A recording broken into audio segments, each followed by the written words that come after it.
I guess you could say I wasn't exactly planned.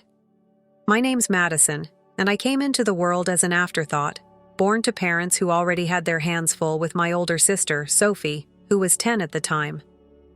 They were well into their 40s when I showed up, a surprise they never asked for. Mom never said it in a cruel way, but she didn't hide the truth either. "We didn't plan for you," she'd tell me, her tone as casual as if she were talking about the weather. "If it weren't for your grandparents," she'd trail off, leaving the rest unsaid. But I understood what she meant. My grandparents were the ones who convinced my parents to have another child. They were thrilled to have a second granddaughter. My parents? Not so much. From the start, it was clear where I stood in the family. Sophie was their pride and joy, and I was there. Sophie wasn't outright mean to me. She just acted like I didn't exist. I'd be sitting on the floor with my dolls while she sprawled on the couch, chatting on the phone about boys or college applications. "Sophie, don't forget your SAT prep books," Mom would remind her, carefully packing them into her backpack. Meanwhile, I'd be at the kitchen table struggling with my math homework, hoping someone would notice.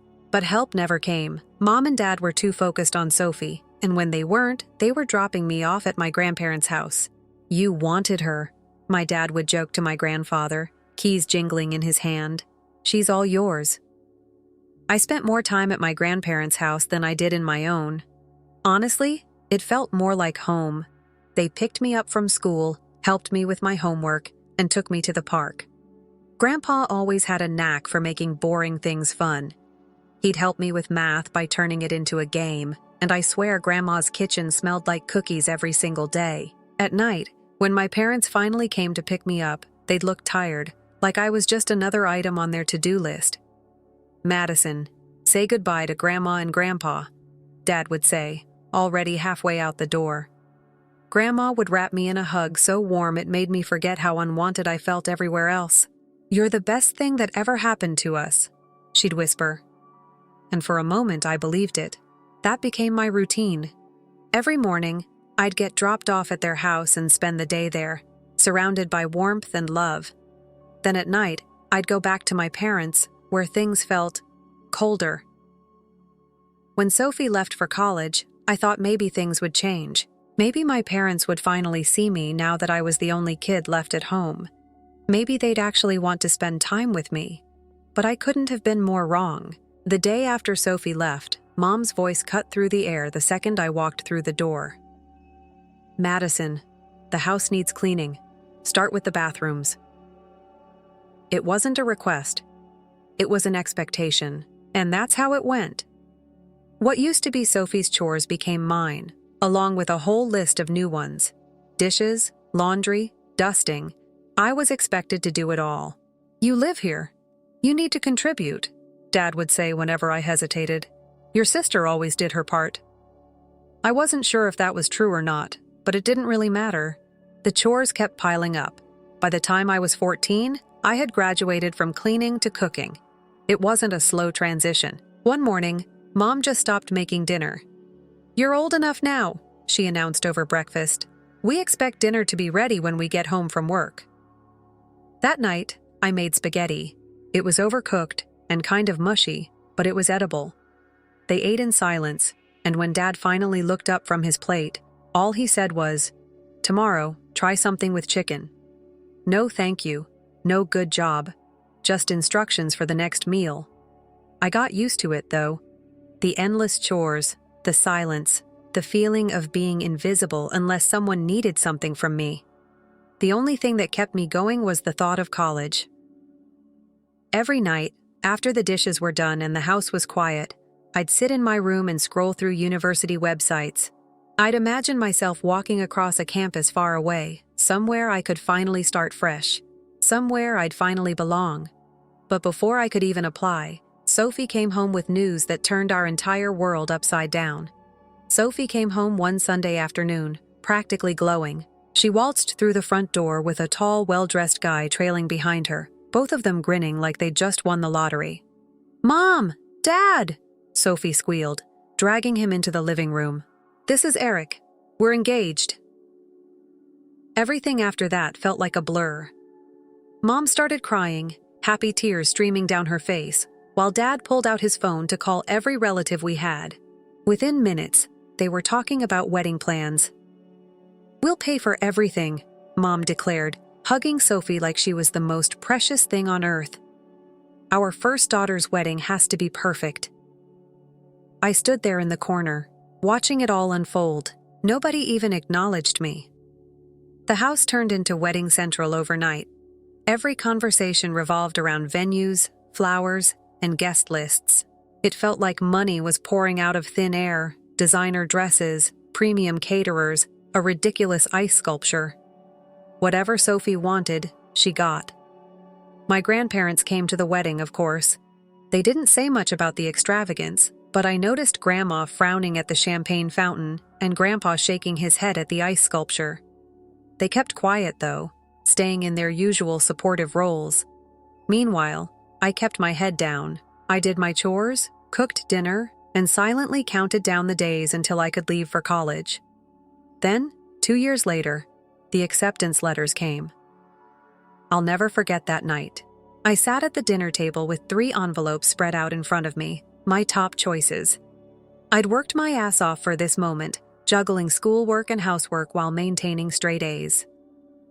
"I got in," I said, my voice trembling with excitement. "I got accepted to all 3. Mom barely glanced up from her plate. "That's nice," she said, cutting into her food. "But we can't pay for it." I blinked, not sure I'd heard her right. "What?" "We spent all our savings on Sophie's wedding," Mom continued, her tone casual, like it wasn't a big deal. "We even took out a loan. There's nothing left for college." I sat there stunned. "But you paid for Sophie's college," I stammered, my voice shaking, "and her wedding." Mom finally looked at me, her expression neutral. "That was different," she said. "We saw potential in her." Those words hit me like a punch to the stomach.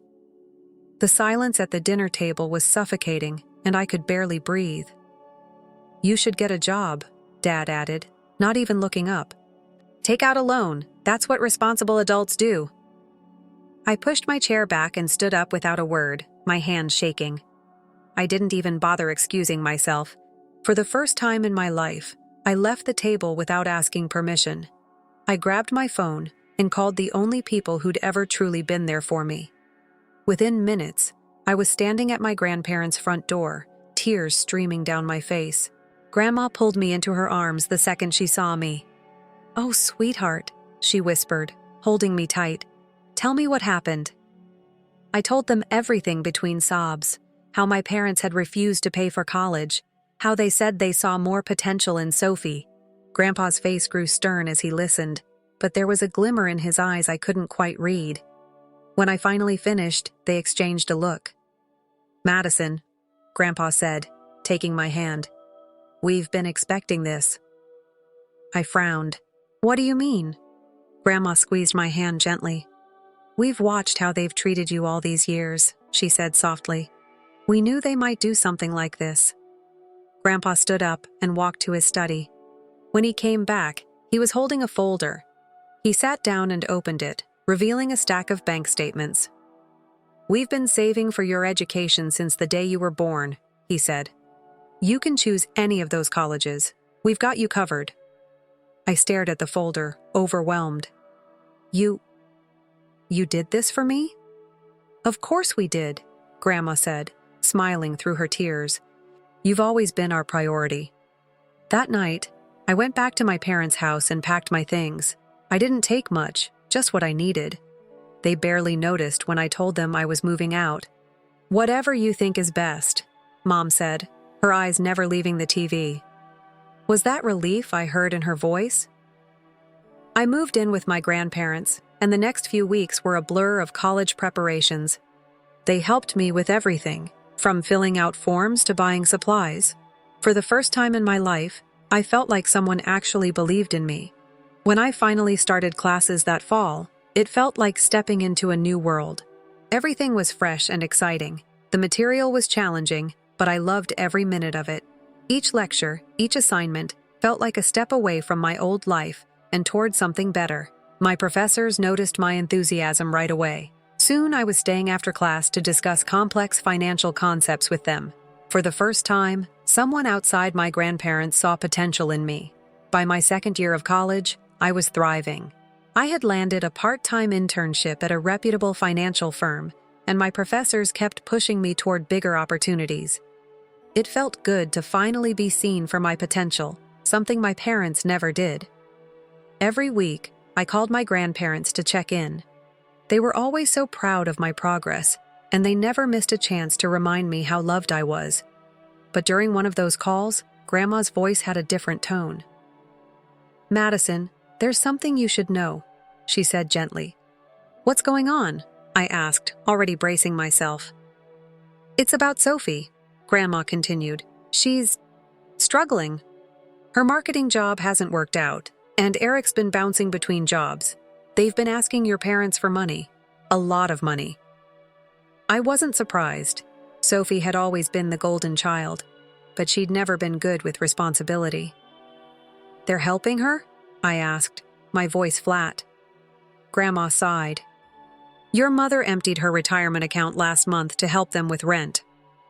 I couldn't help but laugh bitterly. Of course she did. A year later, things got even worse. Sophie and Eric couldn't make rent anymore, even with Mom and Dad's help. They had no choice but to move back into my old bedroom, the same room I spent years keeping spotless and waiting for someone to notice me. The irony wasn't lost on me. Meanwhile, I was busy building my future. My internship led to bigger projects, and by the time I graduated, I had a full-time offer at a top financial firm. "You've got a natural instinct for this," my supervisor at Morgan Stanley told me during my performance review. "We'd love to have you back next summer." That validation meant everything. For the first time in my life, I wasn't just surviving, I was thriving. I moved into a modest one-bedroom apartment downtown. It wasn't fancy, but it was clean and quiet. Every morning, I woke up grateful that I didn't have to cook breakfast for anyone but myself. No more endless chores. No more being ignored. For a while, I didn't think about my family much. I kept my focus on my career, barely looking back. But that changed during my senior year of college when I went to visit my grandparents. The moment I walked through their front door, I knew something was wrong.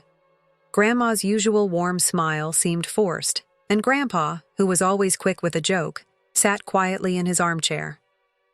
The house felt heavy with unspoken words. "What's wrong?" I asked over dinner, watching them push their food around their plates. "And don't tell me it's nothing. I know you both too well."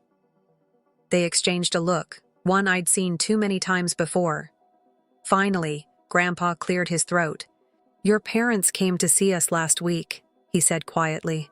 "They asked for their inheritance early." I frowned. "What do you mean, early?" "They're in trouble with the banks," Grandma explained. "Multiple loans, credit card debt. They said they needed $200,000 to avoid bankruptcy." I felt a cold rush of anger wash over me.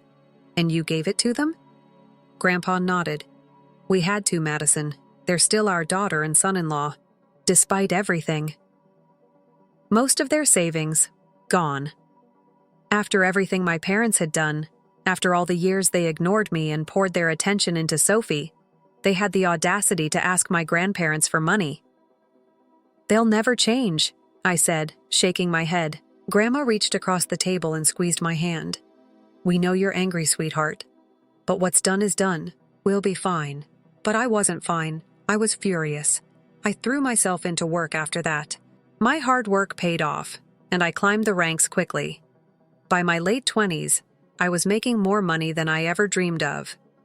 Promotions, bonuses, high-profile projects. I tackled them all.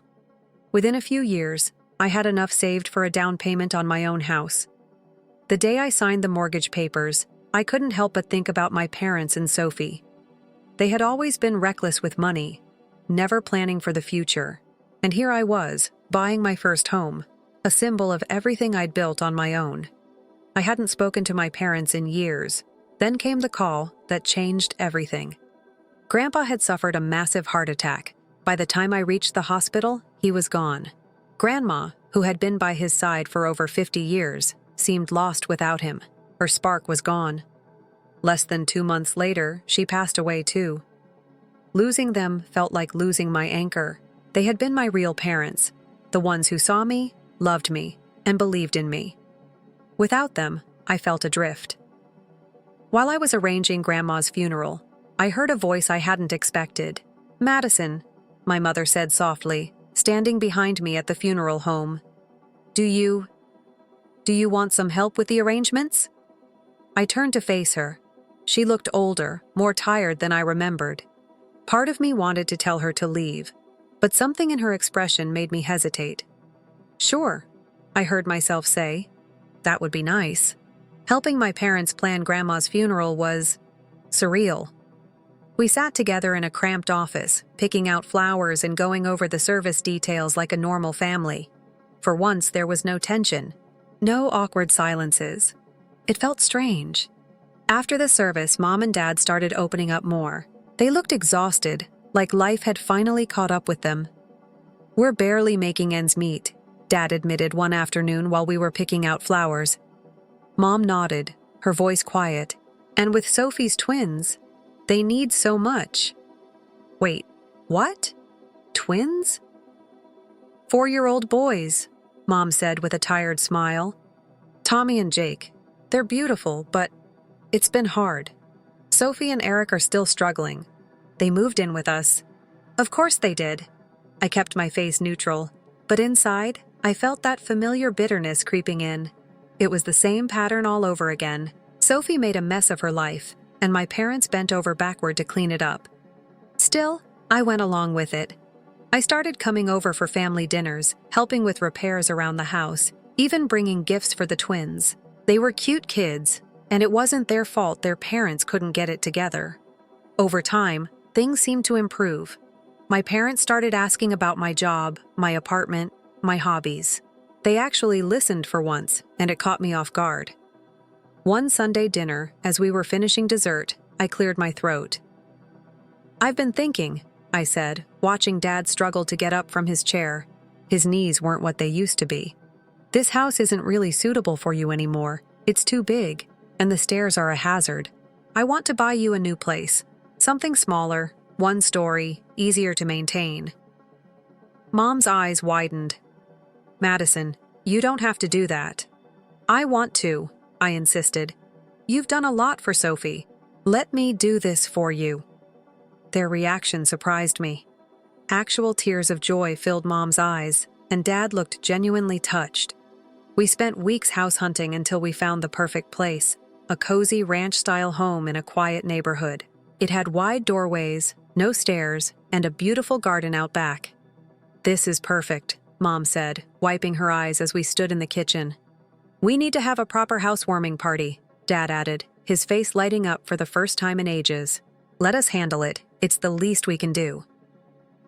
"That would be lovely," I said, already planning to surprise them with the deed during the party. But weeks went by, and there was no word about the party. Every time I asked, Mom gave vague answers. "Oh, we're still planning," she'd say. "You know how these things take time."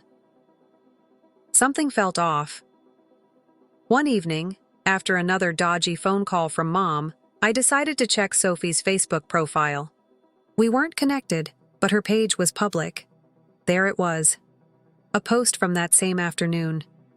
"So excited for Mom and Dad's housewarming party this Saturday. The house is gorgeous. Can't wait to celebrate with everyone." My heart sank. Photos showed decorations being set up, caterers being booked, and relatives commenting that they'd be there. It wasn't a last-minute gathering. This had been planned for weeks, and no one had told me.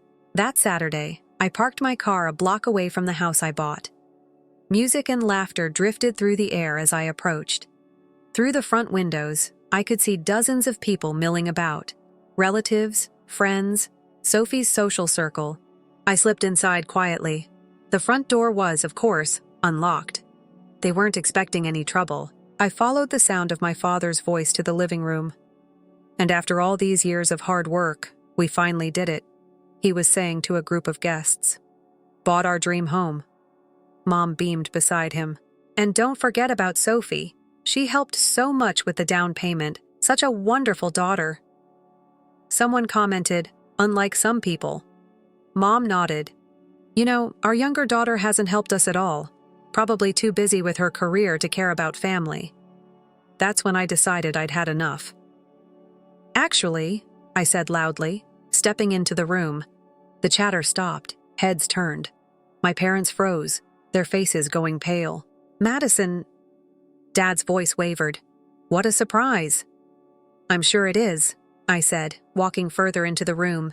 "Especially since you forgot to invite me to the housewarming party for the house I bought." Dead silence. Sophie suddenly became very interested in her wine glass. Her husband stared at the floor. Mom straightened up, her voice sharp. "What's done is done. You bought it, yes, but it's ours now. You can't expect eternal gratitude." "That's right," Dad added, finding his confidence again. "And frankly, you're not welcome here. This is a family gathering." "And Sophie and her family will be living here too," Mom said, folding her arms. "They've already sold their house. It's all arranged." I couldn't help but laugh, a cold, bitter sound that echoed through the room. "You seem to be confused," I said, pulling a folder out of my bag. I opened it, revealing the deed and ownership papers. "This house belongs to me. I never signed it over to you." Mom's face went from pale to ashen. "I was planning to give it to you tonight," I continued, "at what I thought would be a proper housewarming party." The room was dead silent. "Well," Mom stammered, "you can't do this. We're your parents." "No," I said quietly. "You're just the people who gave birth to me. My real parents, Grandma and Grandpa, taught me what family really means. They also taught me about finances, which is why I own this house, and you don't." I turned to the guests, most of whom were still staring in shock. "Now," I said firmly, "I'd like everyone to leave. This is my house, and the party's over." I stood on the porch as everyone trickled out, one by one. The murmurs, the stares, the sideways glances, I saw it all. But I didn't care. This was my house. Mom and Dad were the last to leave. Mom kept dabbing at her eyes with a tissue, while Dad looked like he had aged 10 years in a matter of minutes. "We're your family," Mom whispered as they walked to their car.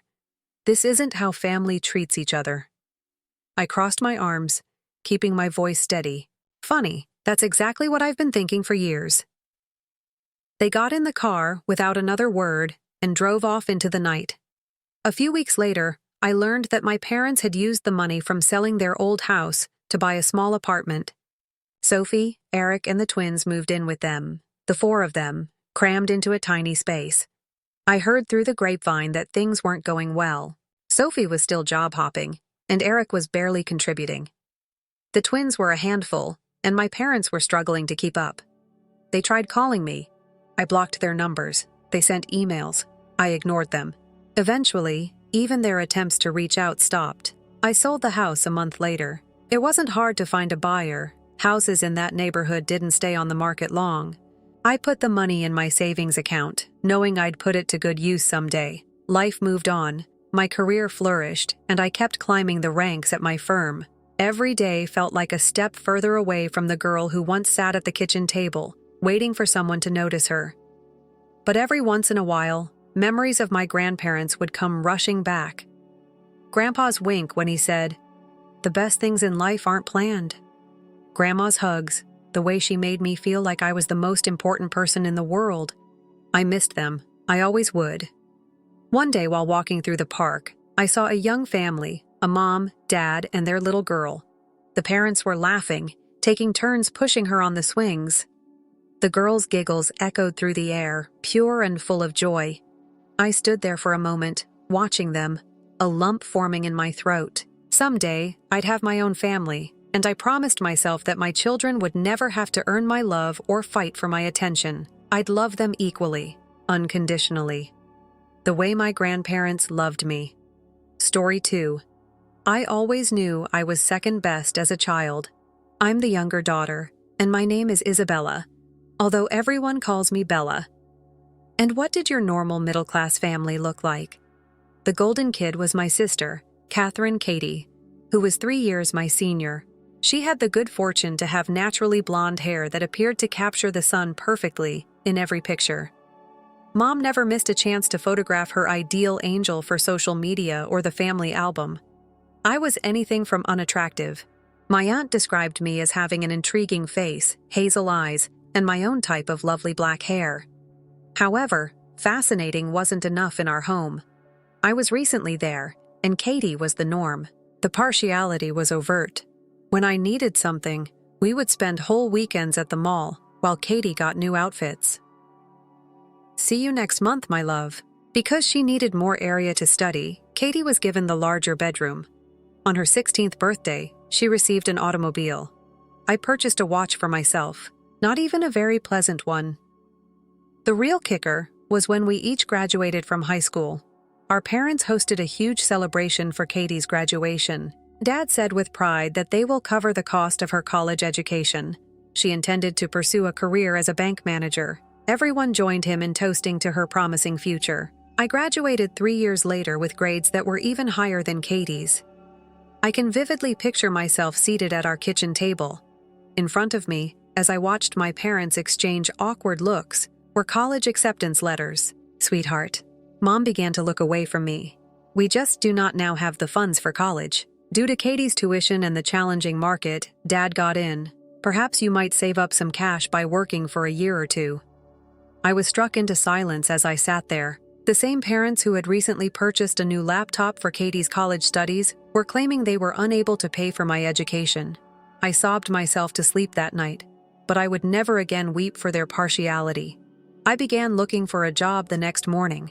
In less than a month, I was hired as a maid at our city's most upscale hotel, the Grand Plaza. I moved into a modest studio apartment across town, while Katie, after graduating from college, went back home to save money, she claimed. Although it was difficult at first, living alone is preferable to remaining at home and seeing Katie enjoy our parents' unending attention. Even though my flat was simple, it was mine. Knowing that I was surviving on my own gave me a sense of satisfaction every night when I arrived home from work, fatigued. While some of the other maids at the Grand Plaza Hotel grumbled about the demanding visitors and the never-ending rooms to clean, I immersed myself into my work. I viewed every assignment as a chance to get first-hand knowledge of the hotel industry. The only person who routinely receives flawless room inspection results is you, Bella. After just 3 months, the head housekeeper, Mrs. Rodriguez, informed me. How is it done? I just made an effort to consider what I would want if I were staying here. I straightened my uniform and answered. I was promoted to head maid within 6 months. I initially met him at that time. The visitor in room 742 is James Richardson. He was likely in his mid-40s, well-dressed, with fine clothes and salt and pepper hair. One morning, when I was overseeing the cleanup of the mess on the 7th level, I observed him observing me. He yelled, "Is it possible to speak?" A brief inquiry about additional towels evolved into a 15-minute discussion on hotel management. He happened to run into me again the next day, as well as the subsequent one. On his 5th day at the hotel, he casually offered that he join me for dinner tonight. There's a great restaurant downtown that I know of. I stood with my shoulders straight and met his gaze. Thank you for the offer, Mr. Richardson. However, I must clarify. If you want a short-term somewhere to stay while you're there, I have no interest in it. Rather than take offense, he laughed. All right. However, my invitation is still valid. Only dinner, not much more. I strongly but courteously rejected. For the rest of his 3-week visit, he remained cordial yet courteous. He left me a business card with his number on the day he checked out. I put it away, assuming that was the end of it. After 2 weeks, things began to change. First, I received an opportunity to work at the front desk after being summoned to the hotel manager's office. A big promotion. I was promoted to leader of the registration team before I had a chance to adjust to my new position. I was promoted to assistant manager of the front office a few weeks later. After Mr. Richardson left, I was promoted to manager of the entire front office within 2 months. Even though I knew I was skilled at my career, the speed at which I was progressing made my head spin. It nearly felt too fantastic to be true. Shortly after, the murmurs began. She's probably having an affair with Mr. Blackwood. I heard one of the receptionists mention our motel owner to another. Did you notice how quickly she rose? You know, no one gets promoted so fast without. I made an effort to disregard the rumors, but they are now public. I had put a lot of effort into every marketing, stayed up late, and became well-versed in every facet of the business. People, however, believed that I had slept my way to the top. Actually, I didn't even really get to meet Mr. Blackwood, much less have an affair with him. Mr. Blackwood's secretary called to arrange a meeting one Monday morning. I felt sick to my stomach. Usually, these unplanned encounters were a sign of trouble. At exactly 2 p.m., I knocked on the door of his office. Enter. Bella. He yelled, "Have a seat, please, Mr. Blackwood, a tall guy in his 60s, with kind eyes that seemed to be assessing something at all times. He looked up at me after rearranging some papers on his desk. "You did a great job here," he said. "But we have to talk about something. A college degree in hospitality administration or a similar discipline is usually required for front office manager positions." My heart fell. It was right here. At last, they had recognized my lack of qualifications for the position. "It's probably time for you to start college." "Bella?" Bewildered, I blinked. "I apologize. The hotel will accommodate your timetable. Naturally, we want you to continue working here while earning your degree." My head was whirling. I had not anticipated this at all. I stumbled. "I don't know what to say." "Thank you. However, why?" Grinning, he opened his desk drawer. "I don't usually listen to outside counsel when it comes to hiring choices, but in your instance, a close friend advised that I do."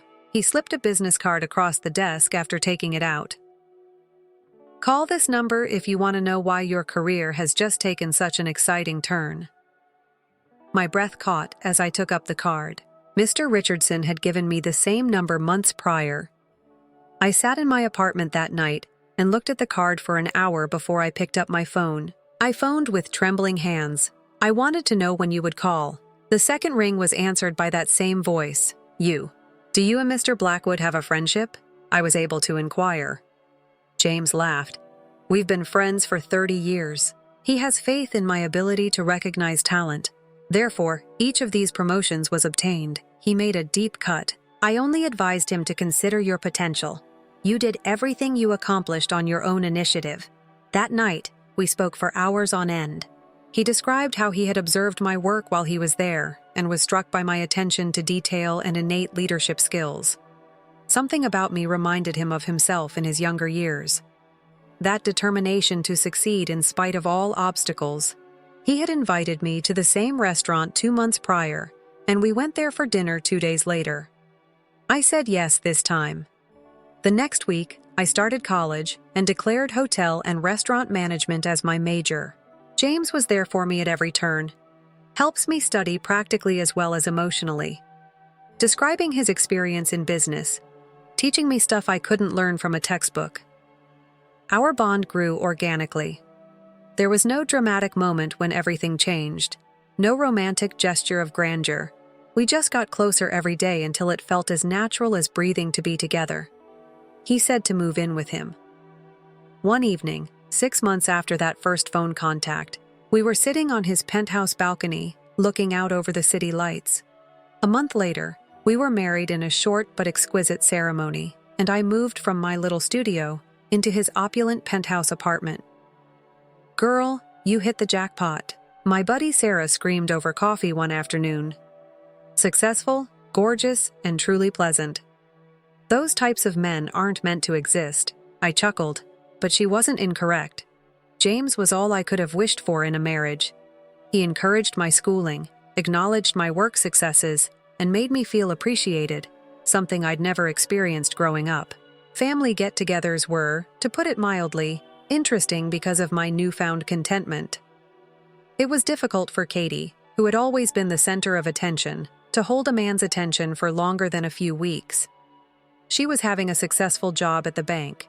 Although she had achieved the position of assistant manager, her personal life was in disarray. During holiday feasts, I would find Grandma looking at James and me. Envy, scarcely disguised, flooded her gaze. Previously ignoring me until she needed something, the same sister now couldn't stop observing my every action. did you notice that Katie spent the whole Christmas dinner staring at your ring?" Later, James asked me. I was afraid she was going to use her eyes to pierce it. Having the finest of everything has always been a habit of hers. I let out a sigh. She doesn't seem to know how to cope with no longer being the focus of attention.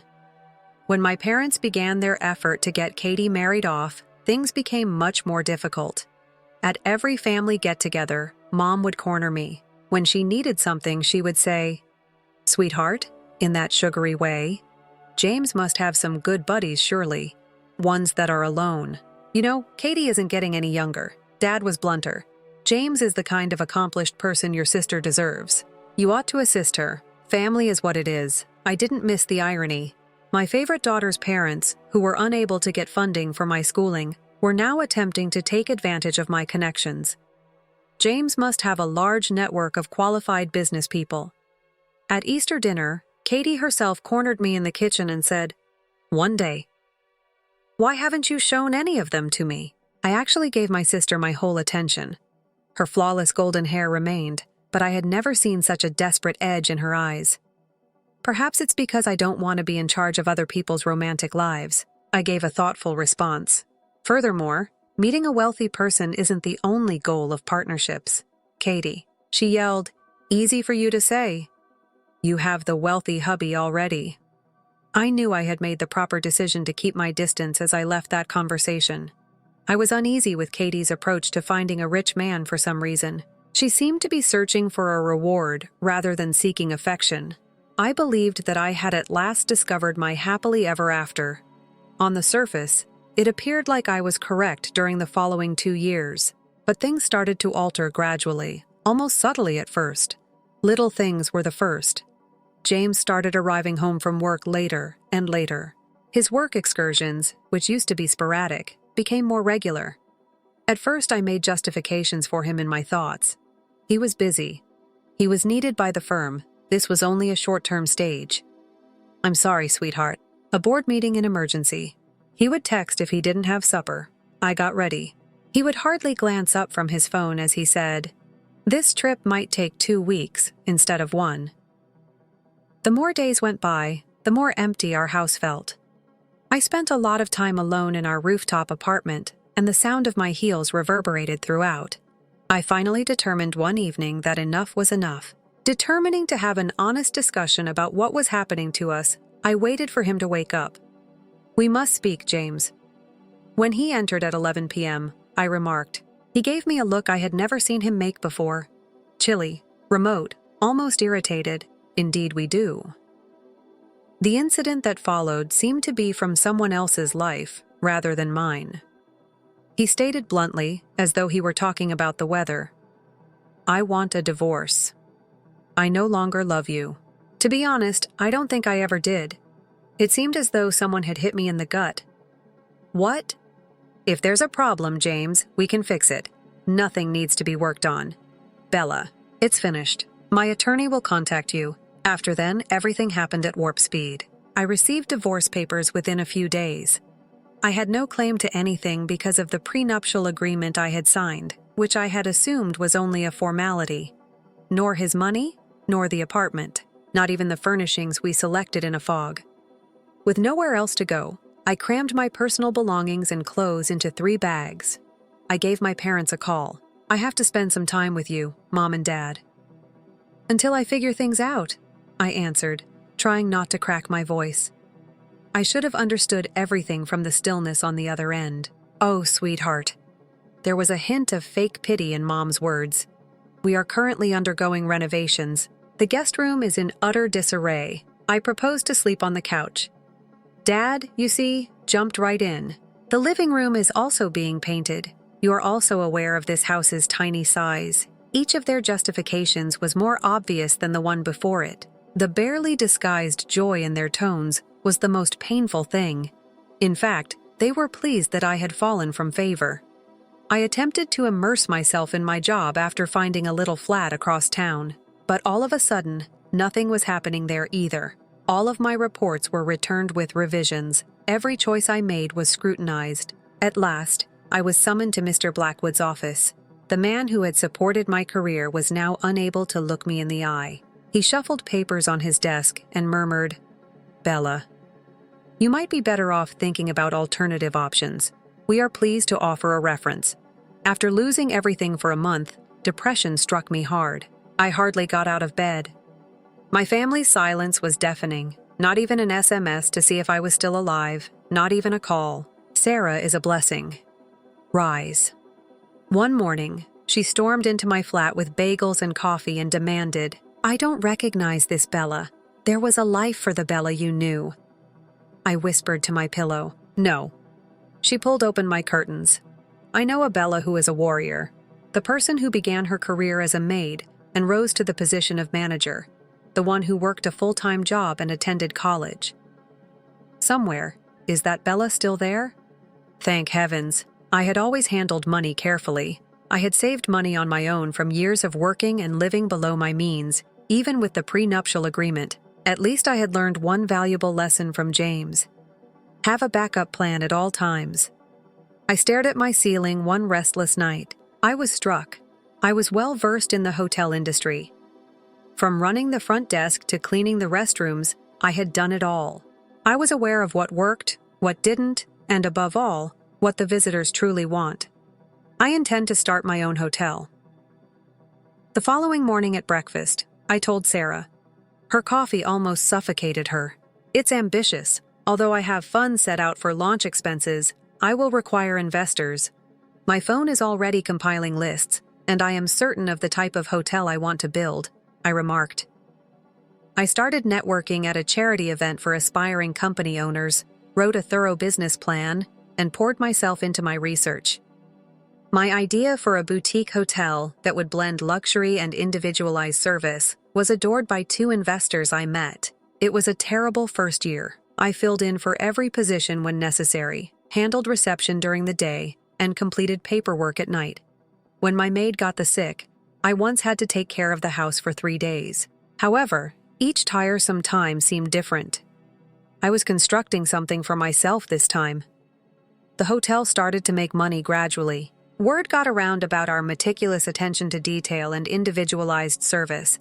By the 3rd year, we were making money. By the 5th year, I had fully repaid my investors and owned the hotel. All this time, my family didn't say anything. It seemed as though I had never been since they had so thoroughly shut me out of their lives. No more family get-togethers, no more Christmas invitations. It was painful at first, but I eventually came to see it as a blessing. Without them, there would be no more subtle put-downs, comparisons, or feelings that I wasn't good enough. Every now and again, I checked Katie's social media accounts. I suppose old habits die hard. I found out that she had finally found a wealthy man and had a child as a result. She frequently shared pictures of exotic holidays and high-end baby outfits on social media. She appeared to have everything she had ever desired. The 2 years went by in a blur. In addition to its success, the hotel had established itself as the city's preferred lodging option for tourists looking for opulence with a unique flair. Travel bloggers frequently highlighted us in their posts, complimenting our distinctive style of hospitality. We ought to take some action to support the community. One morning, I shared something bank with my management team. That's how our first charity gala came to be. We gathered local celebrities, business executives, and the media, and we turned the hotel's magnificent ballroom into a sparkling paradise. The purpose of the event was to gather funds for educational scholarships for youngsters from disadvantaged backgrounds, adapting. Considering my personal educational background, it was a huge success. The gala. It was shown on local television channels. Online news outlets published articles on the hotel's owner's journey from poverty to wealth, and all of a sudden, I was in the news. My front desk manager gave my office a call 3 days later. "Your parents are in the lobby, Miss Bennett. They're very determined to see you. They swear they won't leave until you come down." I took a deep breath, fixed my suit jacket, and proceeded to the lobby. There they were, Mom and Dad, looking older, but just as entitled as ever. Bella. Mom moved forward for an embrace I cleverly evaded. "Why are you here?" I asked coldly. "Are parents unable to wish to get back in touch with their daughter?" Dad made an effort to sound offended. "We have witnessed your achievement. We're really pleased, feeling proud." I gave a sour laugh. When I needed a place to stay following my divorce, you weren't proud. For the 7 years you didn't bother to call, you were proud. It's water under the bridge. Mom waved her hand dismissively. Family should keep together in terrible times. Speaking of which, her voice lowered to a conspiratorial whisper. Katie's going through such a terrible phase. Her lover left her, and now she's all alone with the baby. He won't pay any child support. You could certainly assist your sister. It may have been morbid curiosity, or simply a need for closure, but I had to beg for something. What specifically do you want me to do to assist Katie? Mom's eyes brightened, as if she had discovered a gap. You may speak with the father of her child. Help him comprehend. He must provide for his child. I couldn't contain my laughter. Why would this man pay attention to me? He's not even someone I know. Bella, don't be evasive. Dad lost his temper. You know James, of course. After all, he was your spouse. The globe momentarily ceased to revolve. Abruptly, with nauseating clarity, the puzzle pieces fell into place. My parents spoke distantly about my sister's enigmatic, wealthy guy. The moment my career fell apart, James, Katie, and James, I muttered. Well, Mom remarked defensively, it's not like it was planned. These things simply occur. These things simply occur. I raised my voice. My sister and my spouse. And you were aware. You knew all this time. Katie and James fell in love. As if that clarified anything, Dad remarked. We couldn't really choose a side. Unable to choose a side. I was on the verge of yelling. Right now, you definitely choose a side. You removed me from your life. When I had nowhere to go, you refused to assist me. You now dare to come here and seek for my assistance. Be less theatrical. Mom sighed. For the best. Everything turned out. Take a look at yourself. You now own a hotel of your own. Thus, James made the correct decision. Being let go from your previous position, Katie believed that having you work there would be too embarrassing. I gazed at my folks. I was meant to be loved and protected by these folks who had reared me. I noticed them clearly for the first time in that moment. As eager collaborators in ruining my life, not as the parents who had preferred Katie. Leave now. Silently, I said. Bella now. Mom got things started. Leave now! I let out a yell. Safety. Immediately, 2 of my security guys showed up. The premises are off-limits to certain individuals. My voice trembled with anger as I informed them, under no circumstances will they be permitted to return to this hotel. Take them out with you. The guards were already guiding them to the door when you ungrateful little dad started. You'll regret this, Mom yelled. You just have your family. No, I called out to them. The purpose of family is to love, support, and shield you. You're not related. You are merely people who happen to be my parents. I didn't communicate with my parents via social media or mutual friends after that. I've heard glimpses of what transpired following the catastrophic breakdown of Katie and James's relationship. He threatens to sue her for slander, and she uses social media to vent about him every day, calling him every possible term in the book. My parents had to reduce their home after losing the majority of their retirement funds in a poor investment. My life has taken a fantastic turn in the interim. I met Michael at a convention for the hospitality sector 6 months ago. In addition to being nice and accomplished in his own right, he loves me for who I am, rather than what I can offer. Next spring, we will tie the knot. I occasionally look through Katie's irate social media messages late at night about James viewing their filthy laundry and posting it publicly. The cosmic justice of it all makes me chuckle. My sister, who believed she had gained everything by robbing my husband, now shares heartbreaking tales of her life as a single mother on social media every day. James, who believed he had been promoted to the better sister, is seeing his image tarnished. Additionally, they believed they had damaged my sister myself. I'm doing well. Next year, my hotel will open a second site. Michael and I are planning our future together. And most importantly, and finally, free from the poisonous family that never actually loved me. Getting even isn't always the greatest form of retaliation. It involves leading a comfortable life and seeing karma in action from a safe distance, ideally while sipping champagne. Story 3. My family works in retail, and I'm the second kid. My name is Sandra. My parents were constantly on the go, attending different development classes with my elder brother, and dashing between work. From my earliest recollections, I was the afterthought. The star of our family show was obvious. Everything was given to my brother first. All the attention is on the newest toys and gadgets. Me? His hand-me-downs came to me. Indeed, that also applied to his attire, which was especially difficult for me as a female who longed to wear something more feminine for once. My grandma was the sole genuine bright light in my early years. The mother of my mother. Every day she picked me up from school and brought me to her home, saving my life. In contrast to my parents, who were constantly preoccupied with my brother's activities, Grandma genuinely gave a damn about me. "How was your day at school, my love?" As we went home, she would inquire, her eyes sparkling with real curiosity. "Have you discovered anything noteworthy?" While my parents were busy playing Monopoly with my brother, she was the one who attended parent-teacher conferences, checked my schoolwork, and genuinely understood what was going on in my life. I was never a part of their favorite family activity. For whatever reason, I'd be sent out to watch cartoons alone. "Sandra, honey, why don't you go watch TV?" Mom would say every time I wanted to join their game.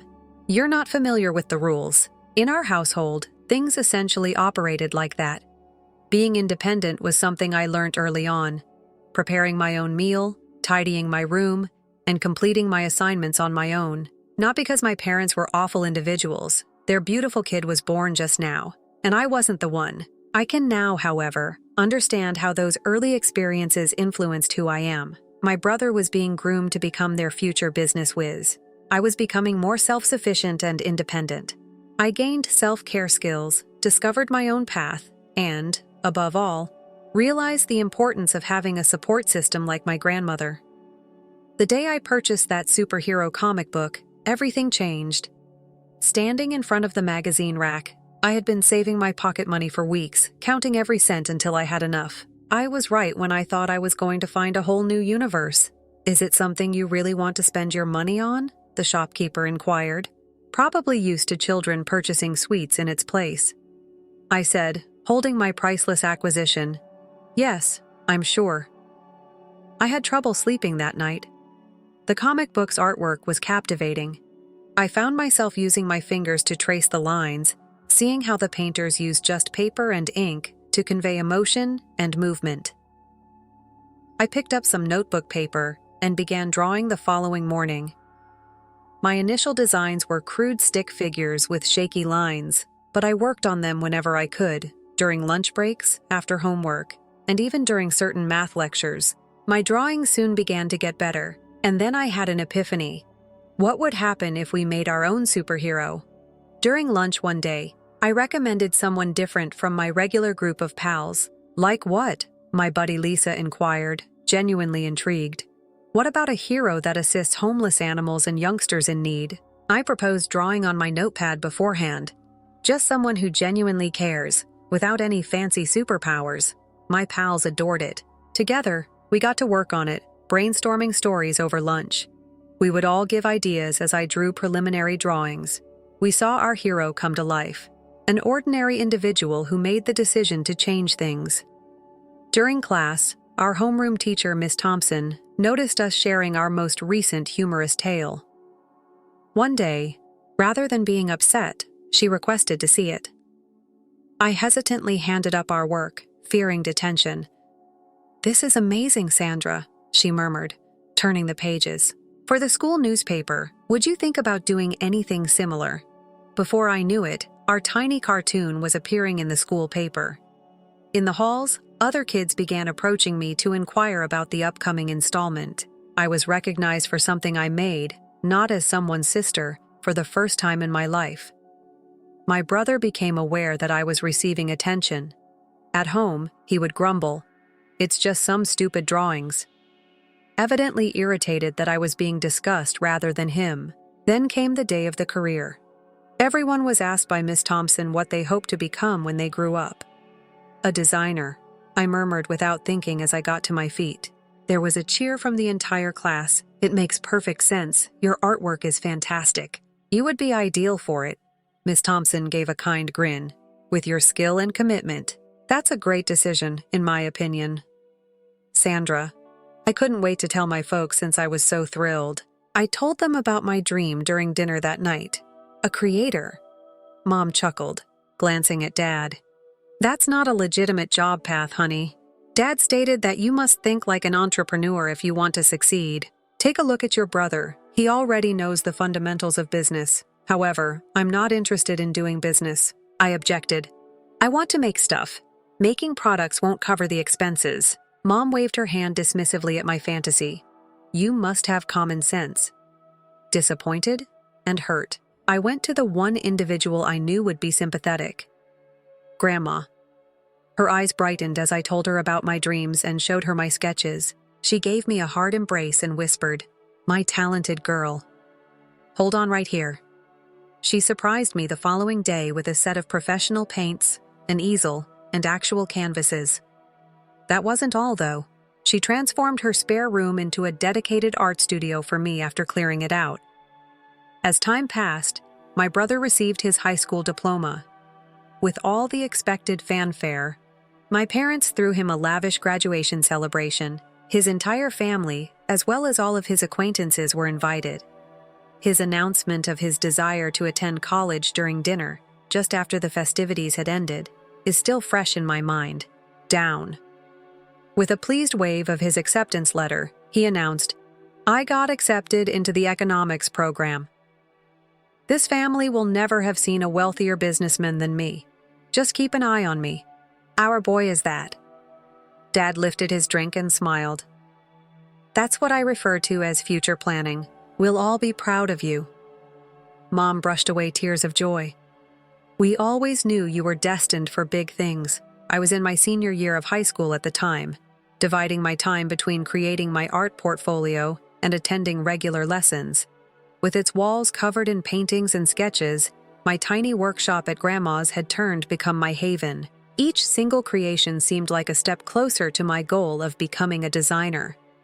After school, I would concentrate on new projects and hone my skills for hours. I had already been accepted into the local college's design department by the time I graduated. The admissions committee was impressed by my portfolio, but my parents weren't so thrilled. My mother looked at my acceptance letter as if it were a payment she didn't want to pay, and she moaned. "We'll pay for it, I guess. But when you're having trouble finding a job, don't come to us in tears. Degrees in the arts aren't exactly useful." My brother had already graduated and established his own car parts business by the time I enrolled in college. My parents were always discussing it. Every conversation, phone call, and family meal somehow came full circle to his spirit of entrepreneurship. At the time of the explosion, I was just getting used to my college schedule, becoming very involved in my design projects, and forming friendships with creative, like-minded individuals. One day after my design theory session, I was strolling across campus with my portfolio case when my parents unexpectedly came up. "Sandra, we must speak," Mom replied, in a tone that made it obvious that this was no ordinary visit. Over the years, I had come to fear the resolute expression on her face. "You must drop out of college." Dad stood in the center of the campus path and made the announcement without any prelude. "At the supermarket, your brother needs assistance." At first, I assumed they were kidding. "What? You're not serious?" As if this were the most sensible thing in the world, Mom stated that he was spending too much on staff pay. "You may work for free as a sister. The least you can do for your family is this. You've always learned the value of family from us." They outlined their strategy in agonizing detail. I would handle inventory, conduct cold calls, work as a salesperson, and clean the store every night, all without compensation. Naturally, they had obviously considered this, but they had not given any regard to what I desired. And while I'm working on all of this, what precisely will my brother be doing? I questioned, my voice trembling with rage. My fists were clenching around my portfolio case, and the squeeze was making my nipples white. Mom's face brightened as though she were telling a very slow child something amazing. "Naturally, he will be in charge of the store. He holds a business degree. Sandra, he is capable at managing things. For this, your brother has studied." I inhaled deeply while attempting to maintain my composure in spite of the anger that was growing within of me. "I'm not going to quit. I have previously completed an internship with David's design studio, and they have made references to a post-graduation employment. As a designer, that's what I want to do. In fact, they claim to have never had an intern, with my degree of originality. Mom's chuckle was like a dagger piercing the air. Students in the vicinity turned to stare since it was so loud. Some of them are looking at me empathetically. You wish to work for someone else's uncle, honey? Work for someone. We are providing you with a genuine future and a family business. How many people would murder for this chance, do you know? Please, Mom, I begged, choking back tears. My hands were full with work I put my all into, and my portfolio felt weighty. I have no desire to work in sales.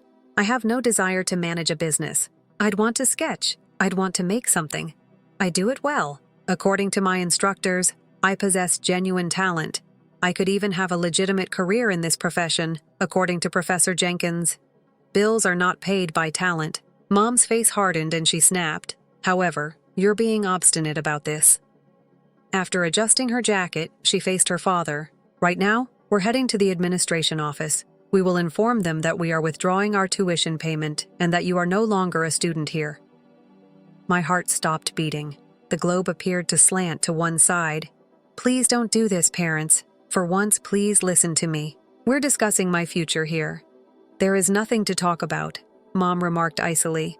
We will either cease funding your hobbies or you will come work at the store. You need to confront reality and grow up. As I watched through my tears, I saw my parents' figures shrink as they left to ruin my future. As the fall leaves vanished within the structure, they whirled about them. After 45 minutes, they came out looking happy. With victorious smiles on their faces, they approached me after noticing that I was still seated on the bench. Well, Mom said cheerfully, that's taken care of. We have stopped the tuition payments and signed the withdrawal documents. Officially, you are no longer enrolled here. Beginning the next semester, it's time to get home and pack up your belongings. Like he was telling me about a surprise party, Dad continued. On Monday morning, your brother wants you at the store. Sandra, welcome to the real world. Mom patted my shoulder and murmured, I promise that when you reflect on this day, you'll see that we were kind to you. Let's head home now. There's a lot of packing for you. They turned and went, leaving me sitting there with trembling hands, my now worthless portfolio, and crushed hopes. I took out my phone and gave the one person who had always been there for me a call. Grandma. Into the phone, I wept. I'm being forced to drop out of college. Slow down, my love. They went to the administration. Her voice was calm. Tell me everything. Through tears. I described the circumstances, the shop, my brother's needs, my parents' demand, everything.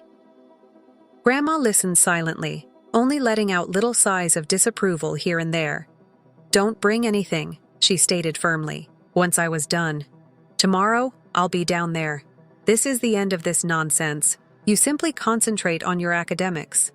Grandma showed up 3 days later as promised. She took me to the administrative building, but I did not accompany her. I was very anxious. However, she was grinning when she emerged 2 hours later. Everything is taken care of, she declared. I covered the remainder of your schooling. You're remaining exactly where you should be. I feared I could break something when I gave her such a strong embrace. Many thanks for everything. The peace lasted precisely 6 hours, and during this time, Granny spent time with me. That's when Mom phoned her. Dare you meddle? From the other side of the room, I could hear my mother's yelling voice on the phone. You have nothing to do with this. Grandma rolled her eyes and held the phone away from her ear. When you attempted to ruin your daughter's future, it became my concern. Grandma just hung up after the ranting went on for a few minutes. My phone then began to ring. If you don't realize your mistake now, Mom spoke in a chilly tone. You may say that you are disinherited. Do you want it that way? To toss away your family for some art classes? With my hands solid for the first time in days, I inhaled deeply. Mom, I'm remaining in college. I apologize, but I must go my own way. Then you are not my daughter. The line died. I noticed the Facebook post 1 hour later. Heartbroken. In our moment of need, our own daughter has deserted her family. She has put her own interests ahead of her family's devotion. Please offer up prayers for us at this trying time. Sarah wrote when the comment section erupted. She was always an ungrateful child, and I knew it. Let the girl follow her dreams, Uncle Jim retorted. My high school classmate Emma supported my freedom to choose my own career, while cousin Rachel added that I had family responsibilities. I read remark after comment while I sat on my bed. I'm feeling quite nauseous. There, Grandma discovered me. I'm still looking over the responses. She took away my phone and forcefully stated, "Stop reading that garbage." What do you know? I've decided on something. I'm altering my mind. I'm giving you all I own. Startled, I raised my head. Grandma? No, you are not required to. I do indeed. She cut me off. I've spent enough time observing your brother and parents. In a month, they would deplete my whole life savings on yet another ill-conceived business plan. But you. My face remained in her hands. You are incredibly talented and motivated. You're going to achieve success. People might be proven right or incorrect in a humorous way by life. Grandma contacted me in the middle of my last year of college to share the news about my brother's shop. It's closing down, she added, attempting to avoid saying, I told you so. The numbers didn't add up for your sibling. What took place? Even though I had a very solid notion beforehand, I inquired. The same old tale. More money is leaving than entering. Here's the worst part, though. For dramatic effect, she waited. Already, he has another great business idea. A week later, my brother's Facebook status was filled with delight, as expected. I'm excited to share the news of my latest endeavor, Ink Master Studios, which I opened with my friend Mike. The town's best tattoo parlor. Soon, entrepreneur, proprietor of a business, achievement. He had always made fun of my artistic endeavors, and I couldn't help but note that he had used the artist emoji. Grandma kept me informed about the drama in the family. Using their remaining equity, your parents took out another loan. At one of our monthly dinners, she informed me. This tattoo shop scam is currently being funded. Is it not unbelievable that you have a second mortgage? A large, lavish launch party was held to kick off the tattoo business. Every day, my brother sent pictures of their opulent home, far too large for a startup company. He did, however, always believe that greater was better. Professional-looking pictures of the pricey furnishings and top-of-the-line equipment were all over their social media accounts. The post, however, began to change after that. An increasing number of them included promotional work and free tattoos for influencers. Grandma made a snort in reference to attractive females that caught my brother's or my ex. The tattoo parlor closed down after precisely 1 year. Overhead is excessive. There are too many freebies and not enough paying clients. There was no social media fanfare when the going out of business sign was up. At the same time, my life was changing drastically. My final portfolio was stronger than I could have ever dreamed when I entered college, and I finished with honors. I finally received the call I had been waiting for the day after graduation. Sarah, the creative director of Davidson Design Studio, expressed her desire for you to become a member of their team. Your current portfolio and the job you did throughout your internship were outstanding. Let's just say that allowing you to go somewhere else would be insane. For a starting position, the pay they gave was higher than what I had anticipated. I had located a modest yet quaint apartment of my own within a month. It was a simple one-bedroom studio with plenty of natural light for my art. It was mine, though. I save a percentage of my earnings each time I am paid. I was resolved to create a safe future for myself after witnessing the financial turmoil in my family. The customer gave my first major assignment at the business excellent ratings, and I could see my reputation as a professional was rising. Grandma responded, "See? When I showed her my very first large-scale customer presentation. When you pursue your skill and don't waver, this is what occurs." At last, the house of cards my parents had constructed collapsed. When my brother's business endeavors failed, they were unable to repay 2 business loans that were secured by their home. Grandma told me they were selling the house. Even after selling the property, they were still in debt when we spoke on our weekly conversations. Everything else was sold. Mom's priceless collection of antiques, Dad's golf clubs, which he adored. They even match Mom's high-end purses and fancy automobiles. She had taken great pride in the actual store. occurred after my brother declared his intention to go to Arizona. Unable to assist with the loans, he informed them, "Not in my name, but in yours. I require a new beginning." One Sunday afternoon, when I was helping my grandmother tidy her craft room, a moving truck arrived outside through the window. I was shocked to see my parents getting out of their now antiquated Toyota, which was their last remaining car. Mom said, "We're here," as we entered Grandma's front door without knocking. "What should we do with our belongings?" Grandma crossed her arms as she stood in her hallway. "Furthermore, why do you believe you're moving in?" Dad, who was already guiding movers with their boxes, answered, "Of course. There is nowhere else for us to go." "Oh, really?" Grandma could have chilled hell with her voice. "Who said you were allowed to reside here?" Mom appeared astonished. "Where's your family, Mom? We can't be turned away. Those debts caused us to lose everything." "You're referring to the loans you took out due to financial strain?" "Son's half-baked plans." Grandma raised an eyebrow. "You were left to your debt by the same son," Mother remarked, raising her chin. "It makes no difference. Your only daughter is me. In any case, I will inherit this house. We may as well move in right away." Grandma laughed coldly and sharply. "Do you believe that? Now let me explain something to you. Sandra will receive every dime I own and every stone in this mansion. I've observed your financial management. In a few of months, you and your son would deplete my life savings." As Mom took in what Grandma had said, her face twisted in anger. Then she turned on me, accusingly pointing with her finger. "You?" She spat. "Didn't you plan this out beforehand? Disenfranchising my own mother, like any other robber, stealing my inheritance." In spite of her rage, I stood there feeling oddly at ease. This would have made me cry years ago. However, it is no longer the case. "You have to go, Mom. Go." She let out a cry. "Here you act as like you already own this land. Who are you, in your opinion?